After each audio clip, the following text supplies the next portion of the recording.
For example आपने एक sentence पढ़ा, the gregarious host dominated the show. What is gregarious? आप एक पैसेज से 6 क्वेश्चंस आते हैं, लेकिन इससे पहले क्लैट 2023 के एग्जाम में आपके पास 6 पैसेजेस हैं। यहाँ पर आप चैट जीपीटी की भी मदद ले सकते हैं। आप उनसे लिखिए कि give me a 500 word philosophical passage and ask me 6 questions, right? Objective based. Hello dear students, I hope you people are doing fine and preparing for your upcoming exams with full vigor and vitality. अभी हम लोग एक series cover कर रहे हैं जहां पर हम आपकी week by week strategy discuss करते हैं। इससे पहले हम वीक 1, वीक 2, वीक 3 डिस्कस कर चुके हैं। आज हम डिस्कस करने वाले हैं वीक 4 की स्ट्रैटेजी क्या होने वाली है। So let's get started. देखिए, मैंने आप लोगों को बताया था that you people have to read at least 4 different articles of different topics every day, right? अगर आप पूरा न्यूज़पेपर नहीं पढ़ सकते हैं तो 4 एडिटोरियल्स में से आर्टिकल्स उठा लीजिए डिफरेंट टॉपिक्स के और आप वो पढ़िए। ये आपको डेली बेसिस पर करना है, राइट? इसके अलावा मैंने आपको बताया था in order to improve your vocabulary आपको करना क्या है, while reading you are going to come across a lot of difficult words, या फिर तो आप उनको कॉन्टेक्चुअली समझने की कोशिश कीजिए। अगर आपको वो वर्ड्स कॉन्टेक्चुअली नहीं समझ में आ रहे हैं तो आप डिक्शनरी में मतलब देख लीजिए या फिर मेरियम वेबस्टर पर, और उन वर्ड्स को अपनी डेली लाइफ में यूज करिए और अपनी पॉकेट डायरी में लिखिए। जैसे फॉर एग्जाम्पल आपने एक सेंटेंस पढ़ा, the gregarious host dominated the show. What is gregarious? आपने डिक्शनरी में देखा, इसका मतलब होता है जो बहुत बातें करता है, राइट? सो इसका सिनोनिम क्या हो सकता है? Talkative, verbose, loquacious. इसका एंटोनिम क्या हो जाएगा? Silent, reserved, reticent, taciturn, introvert, और फिर आप सेंटेंस भी लिख दीजिए ताकि आपको क्लियर हो सके कि उस वर्ड का यूज करना कैसे है, राइट?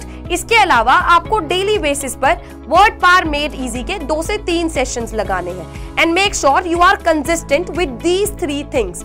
अब हम डिस्कस करने वाले हैं हमारी वीक 4 की स्ट्रैटेजी।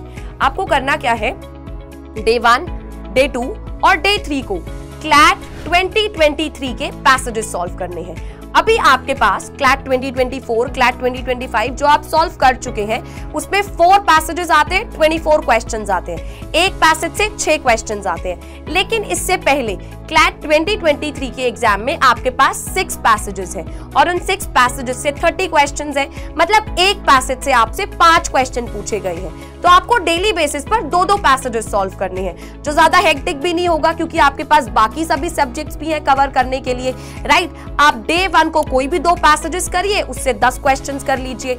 अगले वाले दिन डे 2 को आप 2 दूसरे वाले पैसेजेस उठाइए, 10 क्वेश्चन करिए।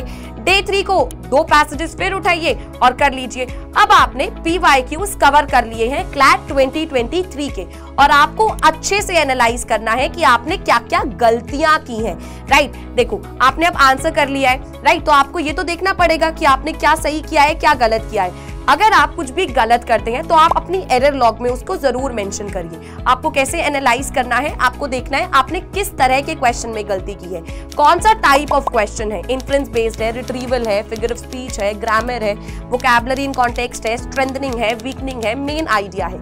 ये चीज लिखिए। फिर लिखिए क्या रीजन था गलती होने का।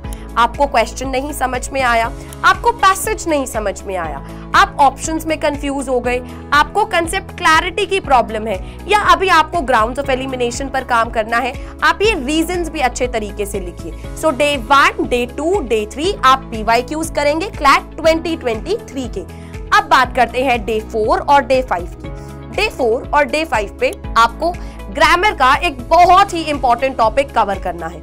Now what is that important topic? Verbs. Verbs में आपको क्या कवर करना है, अब हम ये डिस्कस करते हैं। देखिए, सबसे पहली चीज आपको उसमें करनी है कैटेगराइजेशन। हमारे पास वर्ब में 2 तरह की कैटेगराइजेशन है। पहली है based on the usage, that is main verb, auxiliary verb. Main verb में transitive verb, intransitive verb, auxiliary में मोडाल ऑक्सिलरी, और हमारे पास प्राइमरी ऑक्सिलरी आता है। आप पहले दिन ये कवर कीजिए। सेकेंड डे आपको दूसरी कैटेगराइजेशन करनी है, that is on the basis of time. Finite verb जो टेंसेस के बारे में बात करता है, नॉन फाइनाइट वर्ब जिसके अंदर हम जिरेंट, इसके अलावा इन्फिनेटिव, पार्टिसिपल इंक्लूड करते हैं। सेकेंड डे आप ये प्रैक्टिस कीजिए, कंसेप्ट क्लैरिटी पर फोकस करेंगे, टॉपिक्स अच्छे से कवर करेंगे ग्रामर के, और फिर उसके बाद क्वेश्चंस करेंगे ताकि आप अपनी कंसेप्ट क्लैरिटी और फाउंडेशन को और अच्छे से क्लियर कर सके, फोस्टर कर सके, राइट।